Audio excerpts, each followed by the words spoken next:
Well, hello and welcome to another edition of Health Solutions with Shawn and Janet Needham, where Team Needham discusses everything healthcare. I'm your host, Shawn Needham, along with my wonderful wife, Janet, and we are streaming live from the Moses Lake Professional Pharmacy Studio today.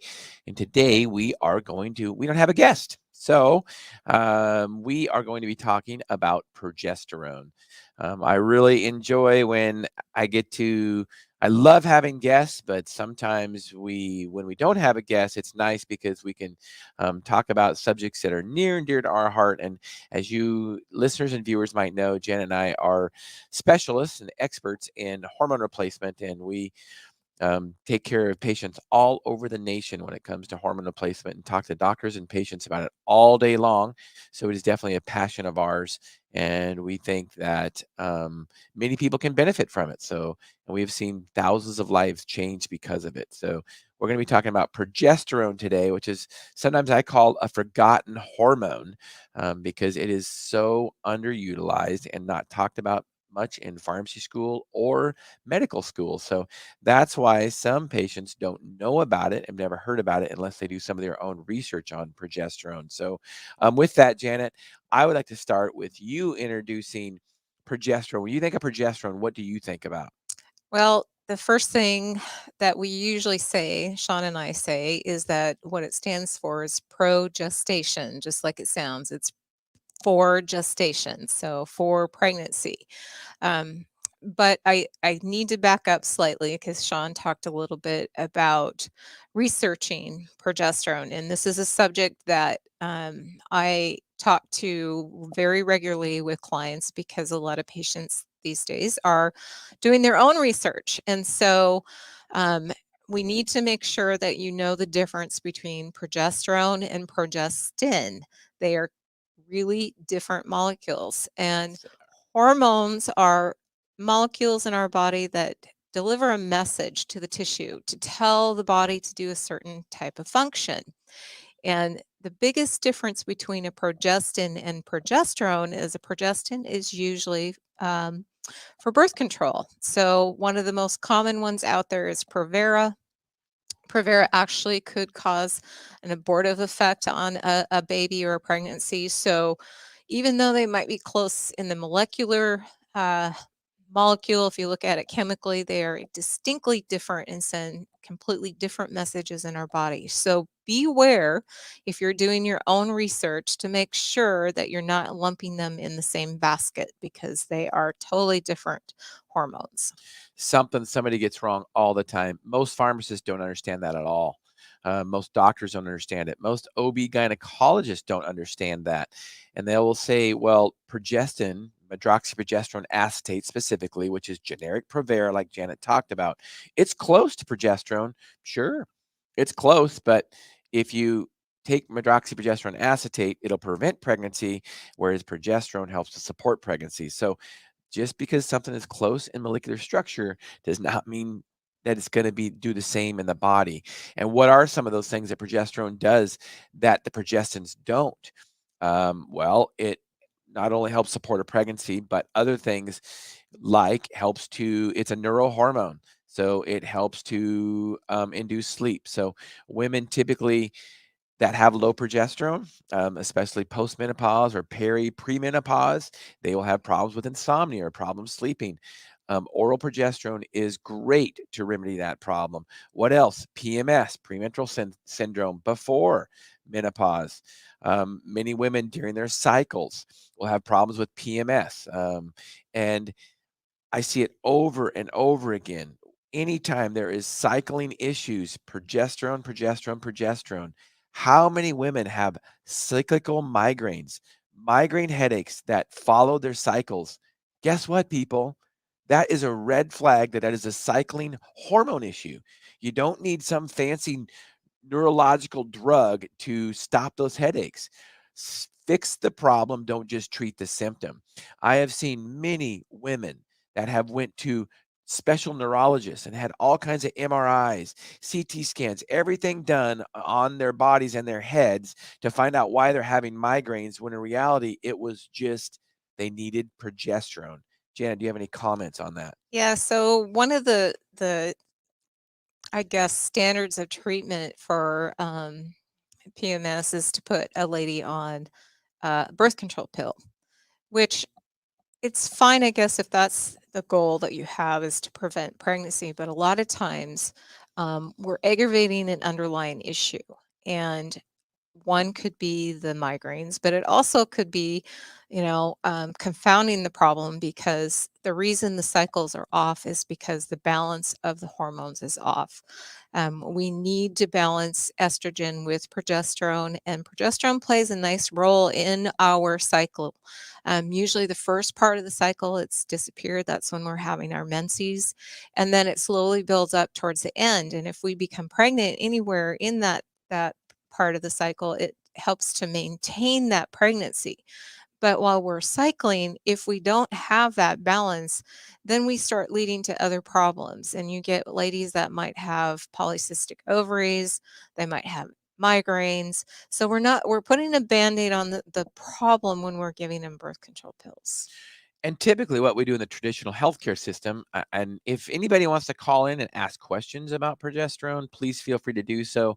We're taking callers 509-537-0411 or comment on our Facebook page, and we will get those questions answered. Typically, in our traditional healthcare system, and I was just talking to a lady last week about this, and this is kind of her experience. Typically, what happens is if you're having any kind of hormone issues, any kind of cycling issues, irregular cycles, no cycles, if you're less than 40, they give you birth control pills. If you're over 40, they give you a hysterectomy. I mean, how many times I've seen that happen over time and time again. It happens all the time. In reality, most of the time, the first hormone to start causing issues when you have any kind of cycling issue is progesterone. But what do we typically do? What do we typically do after hysterectomy? We don't give progesterone. We give estrogen only, usually. And we think of women, we think estrogen, estrogen, estrogen, but progesterone is so important um, that it be given along with estrogen. Janet, can you comment on that? Well, what it brings me to in my brain is that when I'm counseling women, we always think about hormones as treating our sexual organs and our cycles, but they have other functions. Like Shawn already touched on one. Balancing progesterone helps with our sleep and anxiety. But there's other things that these hormones do for our body. And it doesn't matter how old we are, we all as humans have bones. And progesterone gives the body the signal to actually develop and make new bone cells. So we sell ourselves short when we are just saying, okay, let's just give this lady this, let's give her a hysterectomy, and then we give her maybe some estrogen to get through it. But throughout this whole time, from the time she's, you know, born till she dies, she has bones in her body, and those bones need to be replaced. And it's unfortunate, but once we get to the age where we do fall and break bones, if you fall and break a hip, it's a game changer in your lifestyle. So while we are young and we are laying down our bones in our 20s and 30s, we want to get that right because we should have the most bones while we are in our 30s. Good news though, um, we can improve our bone health. There's many things that we can do with that, but the reason I'm talking about that is because even if you aren't having cycling problems at this point, you could have low progesterone. And if your progesterone's low, odds are you're not taking care of your bones. And the bones are dynamic Right, a dynamic organ. I mean, our skeletal system is an organ, and it's a system where it's dynamic. So you're always building new bone and right. breaking down old bone. That's very, very important. And estrogen, which I was taught in pharmacy school, it's like estrogen is good for bone health. So, and it is. But here's the reality: estrogen does not build new bone. No, It helps prevention of breakdown of bone. So, but it doesn't build new bone. But guess what?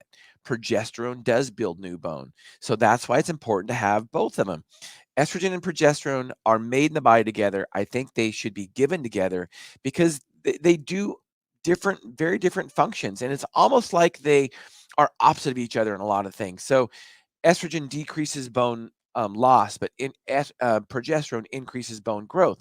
So they're made to go together. It's important that you have the new bone gets built and the old bone gets turned over, and that's why estrogen and progesterone need to be given together. And that being said, so when we talk about hormone replacement, often it's talked about, well, I should only be on hormones for 5 years. That's what my doctor told me. So he took me off of it.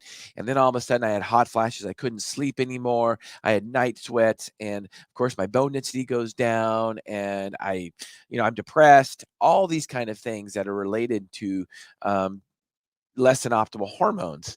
And so, Janet, can you discuss how long should somebody go on hormone replacement?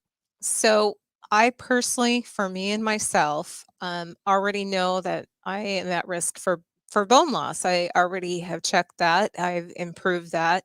And so I know I'm going to live with bones. My heritage and my genetics show that I'm going to be around for a long time. So I'm going to take charge of my bone health. Obviously, there's other things. It's just part of the picture. Weight bearing exercises, eating properly, sleeping properly, and balancing hormones is part of it. But what I did is I went in the last time I had my checkup and did a urine test that's called a NICS test. And really, all they do in this test is utilize how much calcium is being excreted through your kidneys. So it's really fast, and it can tell me whether I am holding on to my bone or if I'm losing my bone. And that's empowering because I can make a difference now when I'm in my early 50s.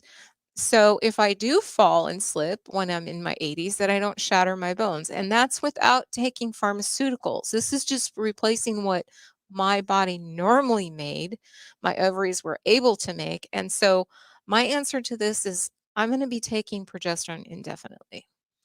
Well, and I think that I know we're focusing mostly on progesterone on this episode, but let's just remember that there are many things that our body does that um, we need hormones for. Right. And so if you have bones and you have many different kinds of tissues that hormones are good for, whether it be skin, whether it be vaginal health, Right. whether it be your brain, you'll be on hormones. I know that sounds crazy to some because we've heard so much that, oh, you shouldn't be on hormones for any longer than 5 years because it's dangerous. But so what do we do with a gal that has weak bones and we take her off hormones? What do we do? What do we do, Janet, traditionally in the healthcare system? Well, we have a class of drugs that we give them, and I'll just throw out a brand name because people might be familiar with Fosamax. But the way these drugs work is they maintain the bone that's there, but the bone becomes brittle. And the reason it becomes brittle is because no new bone cells are being laid down and made. So we actually make it more of a, if somebody does fall as we age, it becomes more of a shatter versus a break.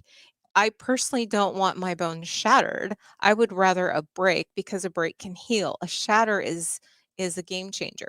And if you really want to follow up on this on yourself, ask your dentist. A dentist will not pull someone's tooth if they are on that particular type of drug because it will shatter jaw bones. So they screen people to make sure that they aren't going to pull a tooth on somebody that's on a drug like Fosamax for that reason. Because if you pull a tooth and you're shattering your jaw, then that's not a good thing for the dentist to be doing. So there's different forms. Sometimes it's once a week, sometimes it's once a month, and I think they have some IV forms that they give people too. And so if this is something you're on, you might want to think about it because the long-term side effect of having bones that are shattered versus breaking is very scary to me. I know that we can do other things. Um, Obviously, we can, give calcium. We talk about that, but I think laying down new bone cells biologically makes more sense. Well, and here's one of the things. So, when we talk about when we talk about how long should somebody be on hormones, this is what I say. Well, how long would they put you on that drug for your bones? For the rest of my life. Exactly. So why should it be any different? How long do they put you on an antidepressant? many times for the rest of your life. Why do you need an antidepressant? A lot of times when women need antidepressants, it's right during menopause.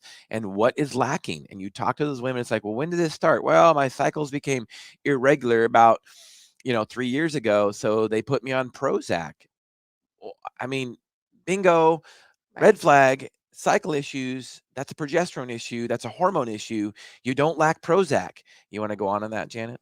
I do because, subtle changes in hormones. I know that counselors look at this too, and they have for a long time that balancing hormones make a big difference in our mental health. And when we're talking about sleep, if you have progesterone on board, then someone is going to stay in their sleep patterns longer. And that brings you to the point where if you're sleeping better, your mental health is going to be better, and then you make better choices. And so for many people, we have seen with other hormone imbalances sometimes, but we see significant changes in how they feel, how they interact with people, because if you can't sleep and you aren't getting the right kind of rest that your body needs, and you're always feeling anxious, it's not good. And then you start putting somebody on an antidepressant. And I'm not saying that they aren't good tools if they are used properly, but I don't think everybody needs to be on an antidepressant. I think sometimes we overlook what's the underlying problem here, and where is this person in their stage of life. And balancing hormones make a big difference. And even if you do need to have an antidepressant, still balance the hormones. Don't overlook that. Right. So we do have a question from Barb Dermarest on Facebook, I believe, and she has a question: what doctor do we see who will know about this? Janet, you want to answer that question? Yes, I do. So it depends on the community that you live in. We work with a lot of private practicing doctors that, for example, have the direct primary model.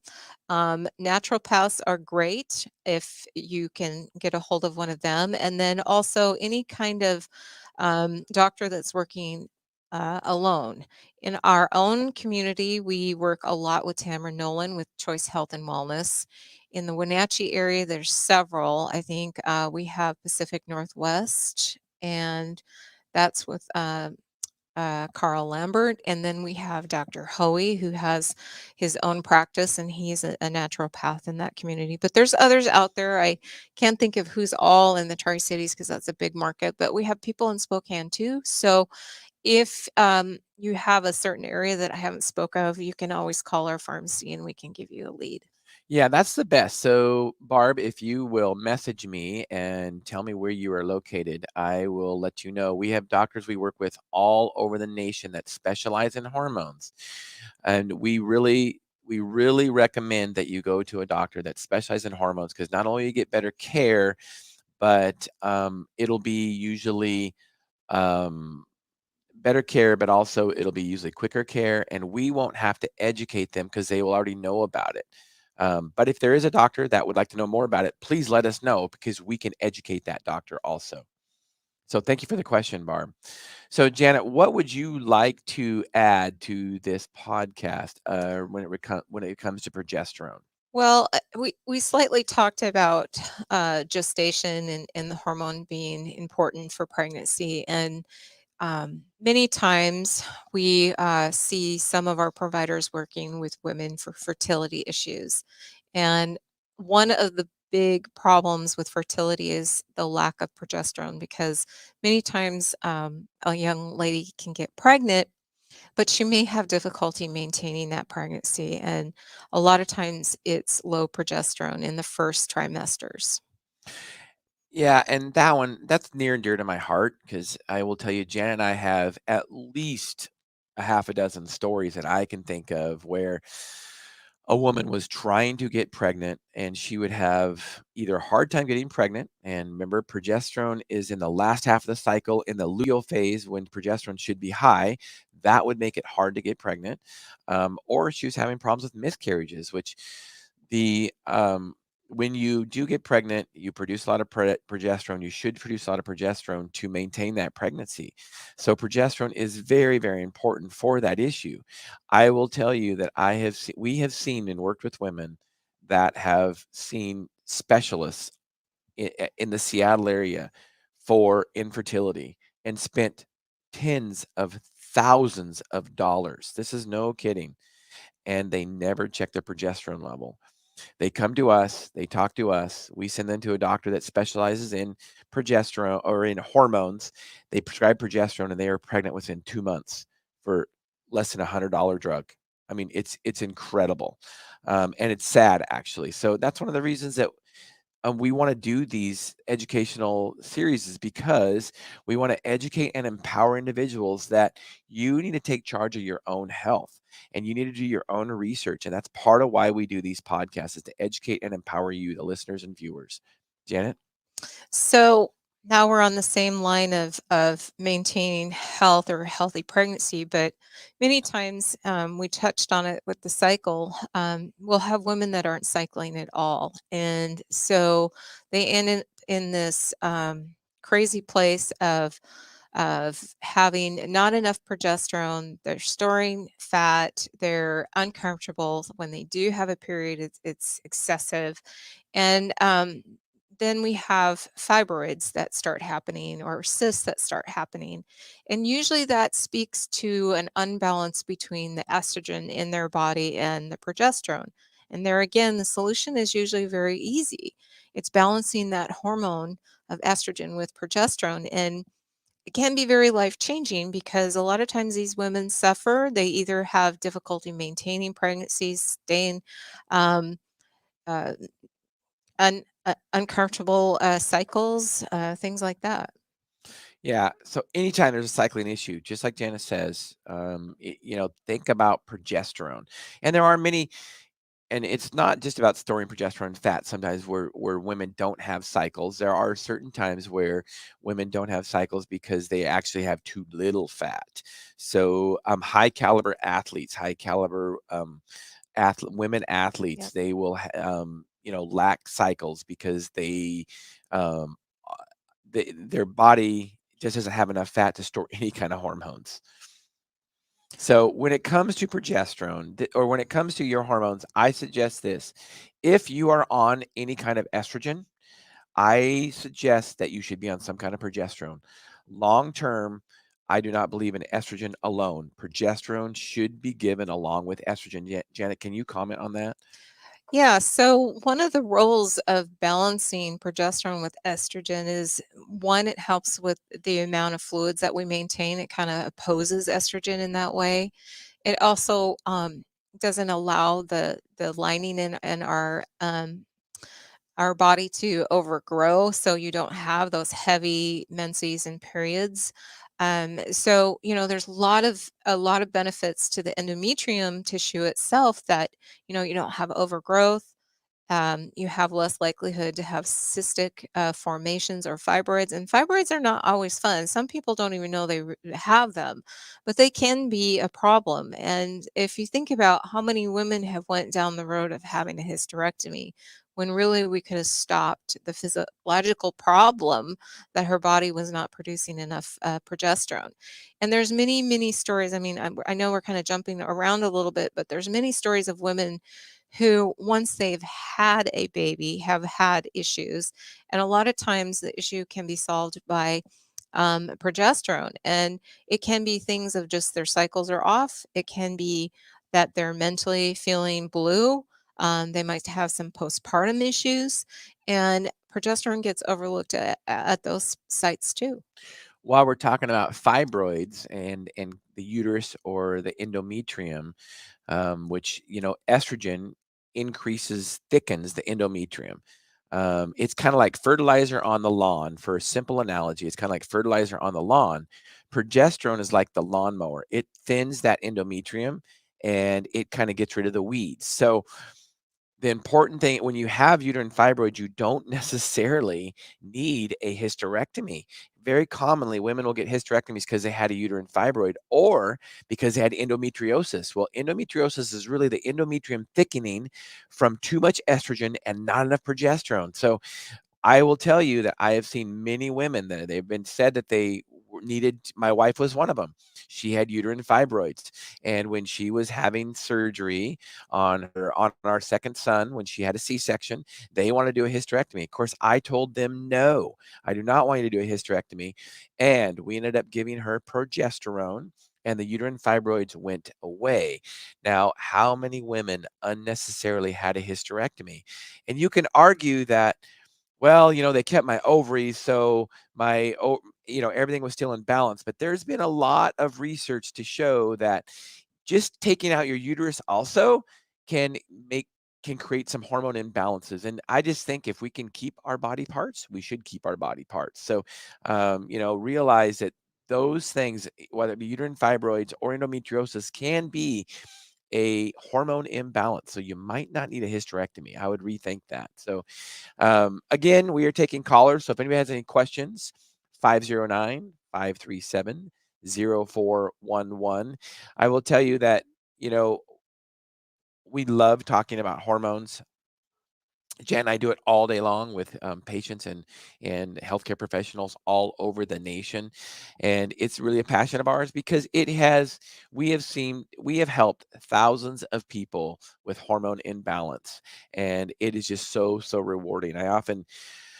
I often tell people, and Jen and I talk about it all the time, that we love what we do so much, we're never going to retire. It's almost hard to believe that we can make a living doing this because we love it so much. We feel it's our purpose and it's our passion, and we love to educate you, the listeners, and the viewers. So if you have any questions, please comment on my personal Facebook page or the Moses Lake Professional Pharmacy Facebook page.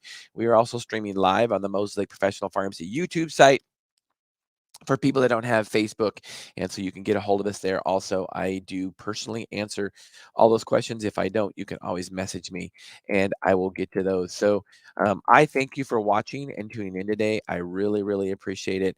Our goal, as always at Health Solutions, has been to educate and empower others to take charge of their own health. And hormone balance is a very important issue and part of a part of the puzzle. So, don't forget about that. And if you have any questions, you can always call our pharmacy also, because Janet um, will be available for you.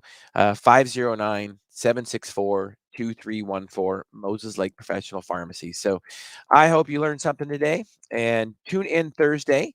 I have the privilege of interviewing Rob Wolf. He is a biochemist. He has an author. He's written Wired to Eat.